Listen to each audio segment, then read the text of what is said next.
Hello, in front of me I've got Suzuki e-VITARA. In this video I'll show you where you can find Toolset location.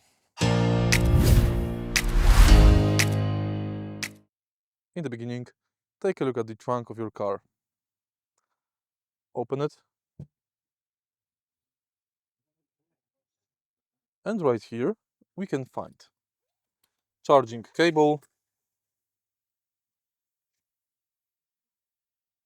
and all necessary tools and keys.